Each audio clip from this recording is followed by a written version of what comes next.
मात्रा स्पर्शास्तु कौन्तेय शीतोष्ण सुख दुःखदा आगमापायिनो नित्यास् तान् तितिक्षस्व भारत। तो कृष्ण कहते हैं, कुंती पुत्र कौन्तेय, ये जो मात्रा स्पर्शा है ये कैसा है? शीत उष्ण सुख दुख दा। आप कोई चीज को स्पर्श करेंगे, जैसे ये थोड़ा ठंडा लग रहा है, शीत, ये थोड़ा उष्ण है, हाँ? शीत और उष्ण। मात्रा स्पर्शा मतलब, मात्रा मतलब इंद्रिय, स्पर्श मतलब इंद्रिय विषय, sense object, sense and sense object. ये कैसा है? शीत उष्ण है। और सुख दुख, यहाँ सुख मिल रहा है, शीत मतलब थोड़ा ठंडा अच्छा है, सुख मिल रहा है शीतल, तो शीतल होने से थोड़ा सुख मिल रहा है, और उष्ण होने से थोड़ा दुख मिल रहा है। सॉफ्ट होने से थोड़ा सुख मिल रहा है, थोड़ा हार्ड होने से थोड़ा दुख मिल रहा है। तो हमारा जितना भी रिलेशन है इस संसार में, सब दो प्रकार के हैं। कुछ कुछ रिलेशन में शीत है, सुख मिल रहा है, और कुछ कुछ रिलेशन में उष्ण है, थोड़ा दुख मिल रहा है। तो ये जो गाड़ी में हम लोग स्टेशन में पहुँचे हैं, आप अभी जो इस घर में बैठे हैं, इस घर में जो दूसरे लोग हैं ना, सब लोग सुख देने वाला नहीं है, कुछ लोग दुख देने वाले भी हैं। जैसे कुछ लोग को आपको छोड़ने की इच्छा नहीं हो रही है, लेकिन कुछ लोग को देख के जल्दी भागने की इच्छा भी होती होगी, है कि नहीं? दोनों हैं। मतलब कुछ लोग ऐसे हैं, आप बोल रहे हैं कि हमको छोड़ने की इच्छा नहीं हो रही, लेकिन कुछ लोग ऐसे भी जिनको देखने लगता है जल्दी भागे इधर से। तो कृष्ण बोल रहे हैं, शीत उष्ण सुख दुख दा, दा मतलब देने वाले। तो इस संसार में हमारे जितने भी संबंध हैं, वो चाहे पति पत्नी हो, बच्चे हो, चाचा हो, मामा हो, काका हो, ससुर हो, सालक हो, ब्याह हो, जितने भी रिलेशन है, या शीत होगा या उष्ण होगा। इधर आपका रिलेशन मीठा होगा, नहीं तो तीखा होगा, दो प्रकार के रिलेशन होगा। और इसलिए 50-50 होगा, किसी को सब शीत नहीं मिलने वाला है और सब उष्ण नहीं मिलने वाला है। समझ रहे ना? आप जितने भी मित्र होंगे, कुछ मित्र आपको सुख देने वाले होंगे और कुछ मित्र दुख देने वाले होंगे। कुछ रिलेशन से आपको सुख मिल रहा है, कुछ रिलेशन से दुख मिल रहा है। इसको आप जीरो नहीं कर सकते। इसको आप सोचेंगे सब के सब सुख देने वाले होंगे, संभव नहीं है, सब के सब दुख। इसलिए भगवान क्या बोल रहे हैं? तांस तितिक्षस्व भारत। तितिक्षा, तितिक्षा का मतलब टॉलरेंस, टॉलरेंस का मतलब सहन करना सीखो। इसको तुम सहन करो। मतलब आश्चर्य की बात है कि कृष्ण ने अर्जुन को यह नहीं बोला कि तुम इसको छोड़ दो, छोड़ने को नहीं बोले। अच्छा, ये भी नहीं बोले कि मैं तुमको इससे मुक्त कर दूंगा, कि मैं तुमको छुड़ा दूंगा। नहीं तो अर्जुन को भी छोड़ने को नहीं बोले, और भगवान ने उनको भी ये भी नहीं बोले कि मैं तुमको छुड़वा दूंगा, ये भी नहीं बोले। मतलब आपने जो बोझा इकट्ठा किया है ना, इतना दिन से जो इकट्ठा किया है, रिलेशन बनाया है ना सबसे, इस बोझे को आप फेंक के भाग भी नहीं सकते। भगवान अलाउ नहीं करेंगे आपको। मतलब आप भाग के कहीं नहीं जा सकते, क्योंकि आपने बनाया है सब रिलेशन, और आप काट भी नहीं सकते और भाग भी नहीं सकते। कोई उपाय नहीं है। अर्जुन को बोल रहे हैं एकमात्र उपाय सहन करो। कृष्ण बोले, मतलब तुमको सहन करना पड़ेगा। क्या सहन करना पड़ेगा? जब कोई दुख दे रहा है, दुख को सहन कर लो, सुख दे रहा है, सुख को सहन कर लो। मतलब इससे भागने का उपाय नहीं है। तो मात्रा स्पर्शास्तु कौन्तेय शीतोष्ण सुख दुखदा आगम अपायनो, लेकिन ये टेम्पररी है। आज जो चीज़ आपको शीत दे रही है वो कल उष्ण हो जाएगी, और जो उष्ण है वो शीत हो जाएगी। परमानेंट कोई चीज़ आपको सुख दे, आज जो चीज़ सुख दे रही है कल दुखदायी हो जाएगी, जो आज जो चीज़ दुखदायी है वो सुख। तो अभी इसको क्या किया जाए? ये जो संबंध है सुख दुख देने वाले हैं, इसको क्या किया जाए? इसको हम एक्चुअली पूरा कन्वर्ट कर सकते हैं। इसको आप कन्वर्ट कर सकते हैं पूरा। कैसे कन्वर्ट करेंगे? इसको कृष्ण भक्ति में कन्वर्ट किया जा सकता है। इस सारे संबंधों को कृष्ण को बीच में लाया जा सकता है, तब फिर बात दूसरी कुछ हो जाएगी। एक तो इसको कन्वर्ट किया जा सकता है, वो बाद में बताता हूँ, और दूसरा ये जो भगवान बोले तांस तितिक्षस्व भारत, ये टेम्पररी है, अभी है कल नहीं रहेगा, आना जाना होता रहेगा इनका, कभी आएगा कभी जाएगा। इसमें उलझो मत, तुम अपने लक्ष्य पे बने रहो, ठीक है। एक हो गया कि इसमें उलझो मत, अपने लक्ष्य में इधर ध्यान मत दो, अपना कर्तव्य करते रहो। जैसे उदाहरण स्वरूप प्रभुपाद बोलते हैं तात्पर्य में कि अभी गर्मी के मौसम में रसोड़े में रसोई करना बहुत कठिन होता है ना? एक्सपीरियंस होगा माता जी लोग को जरूर।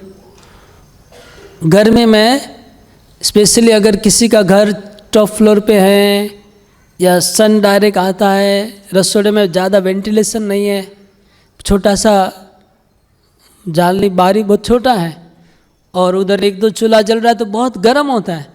तो गर्मी को देख के क्या आप खाना बनाना छोड़ देते हैं? बनाते हैं। कंफर्टेबल नहीं है, कष्ट हो रहा है, लेकिन फिर भी बना रहे हैं ना। बहुत लोग नहीं बोल रहे हैं, क्योंकि मुझे लगता है कई लोग घर पे खाना बनाने वाले आते होंगे, या फिर रसोड़े में एसी फेसी लगा दिया होगा, पता नहीं हमको।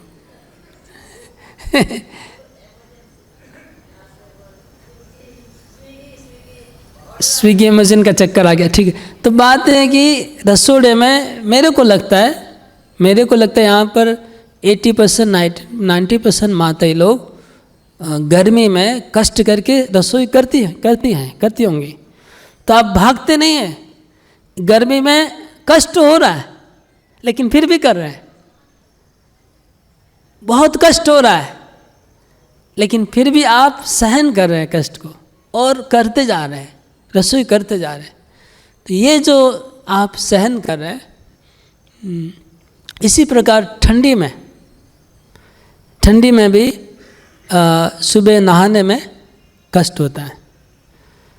सुबह ठंडी में मौसम में सुबह नहाने में, अभी तो गीज़र वीज़र आ गया है, लेकिन फिर भी गीज़र में नहाना चाहे ठंडे पानी में नहाना डिफ़िकल्ट है। लेकिन जो लोग साधक हैं, साधना करने वाले हैं, वो इसका विचार नहीं करते हैं। ठंडा है कि वो बिना विचार किए आंख बंद करके एक बार नहा लेते हैं। और माताएं लोग विचार नहीं करके रसोई करती है। रसोड़े में जाके गर्मी में कितना भी गर्मी हो, कष्ट हो, बहुत कष्ट हो रहा है, लेकिन फिर भी अपना कभी छोड़ते नहीं रसोई करना, टाइम से रसोई कर लेते हैं। कि अलस बहुत गर्मी हो रहा है, आज नहीं करेंगे, रसोई नहीं करना है, बाहर से मंगा लेते, कौन झमेला करेगा, ऐसा नहीं करते हैं। वो मेहनत करके कष्ट करके वो रसोई करती है। तो ये जो आप सहन कर रहे हैं, क्योंकि उद्देश्य के आप अपना कर्तव्य को करते जा रहे हैं। तो इस तरह से कर्तव्य करते वक्त आपको बीच बीच में कहीं पर सुख और दुख इसी प्रकार को आता रहेगा। भगवान बोलते हैं इसको हमें सहन करते हुए आगे, इसके ऊपर ध्यान नहीं देना, आगे बढ़ जाना है बस। तो मैं बोला 2 चीज़ बताऊंगा, एक तो इसमें उलझना नहीं है, अपने लक्ष्य की ओर आगे बढ़ जाना है, क्योंकि ये टेम्पररी है। अभी गर्म लग रहा है, कुछ दिन के बाद गर्मी नहीं लगे, गर्मी चली जाएगी, या आधा घंटा गर्मी लगेगा, बाद में ठीक हो जाएगा। हम अपना लक्ष्य की ओर बने रहेंगे। इसी प्रकार ठंडी में नहाने में देखिए वो मन का डर रहता है, लेकिन नहा लेने से कोई दिक्कत नहीं होती है। इस तरह रसोई करने में कष्ट तो होता है, लेकिन कोई दिक्कत नहीं होता, मतलब कोई कुछ नुकसान नहीं होता है। कष्ट होता है, मन को कष्ट होता है, तो मन का कष्ट, हम लोग मन को कष्ट सहन करने देते हैं। मन को अच्छा नहीं लग रहा है, लेकिन जबरदस्ती हम करवाते हैं। इसी प्रकार जो हमारे शारीरिक जो परिवार के संबंध है, वो भी मन का सुख और दुख देने वाले हैं सब। तो अर्जुन को कृष्ण बोल रहे हैं कि भीष्म पितामह जो है, गुरु द्रोणाचार्य है, और आपके जो भी संबंधी हैं, इनसे जो दूरी बनने वाली है, ये लोग की मृत्यु होगी, इनसे तुम अलग हो जाओगे तो तुमको दुख होगा। या हमारे परिवार में लोग आते और जाते हैं, उससे बहुत दुख होता है। तो ये दुख इस संसार में रहेंगे तो सहन करना पड़ेगा, ये बात है। कृष्ण बोले सहन करना सीखो।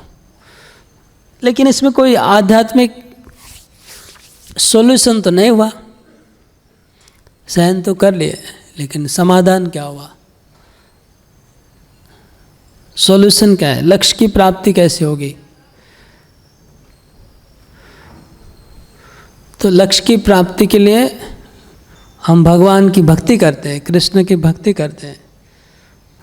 अब कृष्ण की भक्ति में संबंधी सहायक हैं, तब आप उनसे प्रेम करिए, उनसे आसक्ति बनी रहेगी तो कोई प्रॉब्लम नहीं है।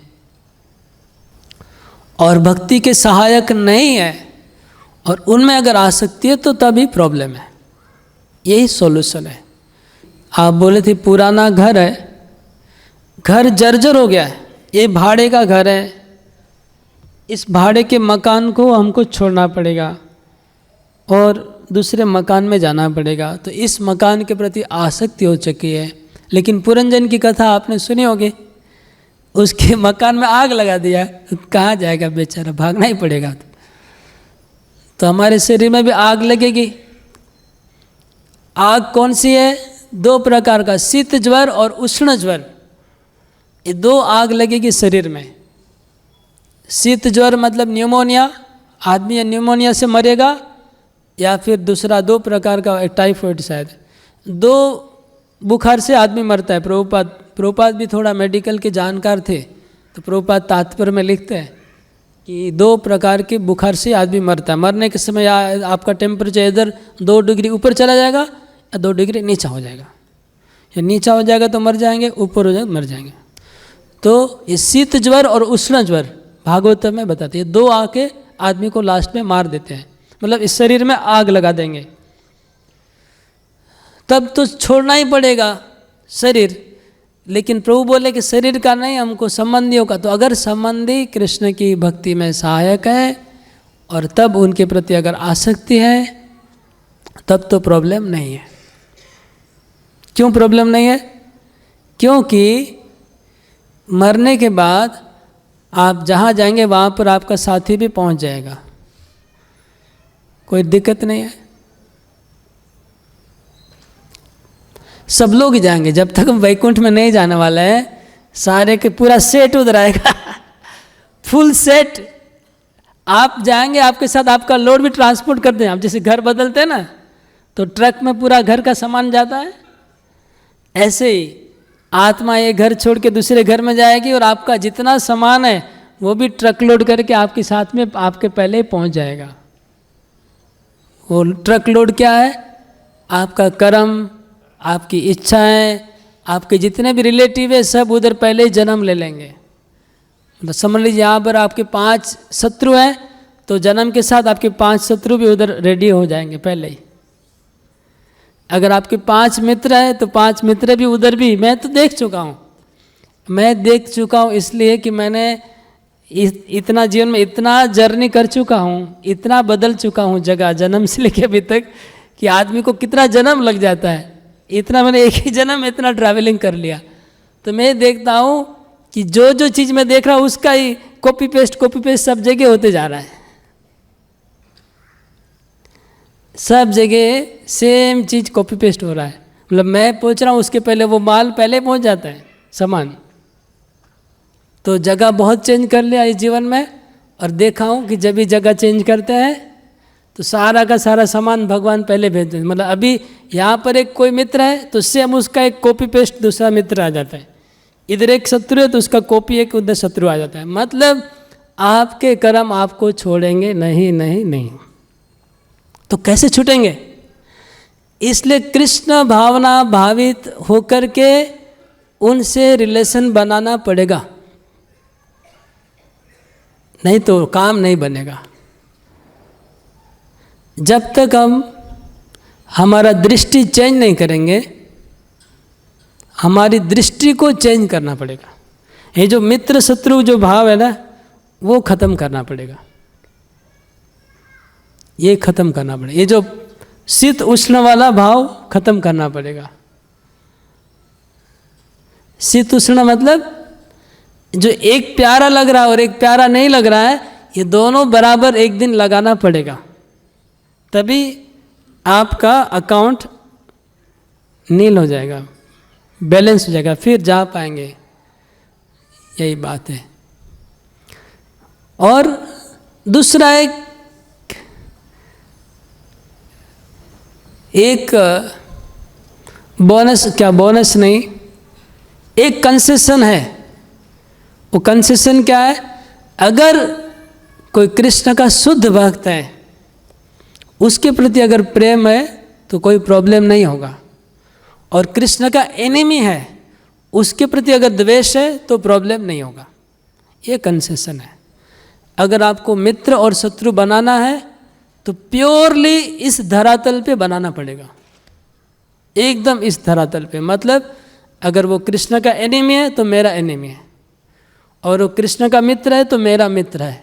अगर इस धरातल पे आप शत्रु मित्र बना लेंगे तो प्रॉब्लम नहीं है, फिर आप जा सकते हैं। अदरवाइज ये रिलेशन को पूरा नील जब तक हम नहीं करेंगे। मैं बोला, मैंने इसी जीवन में बहुत बदल चुका लाइफ में। कितना आप सबने बदला होगा बहुत कुछ।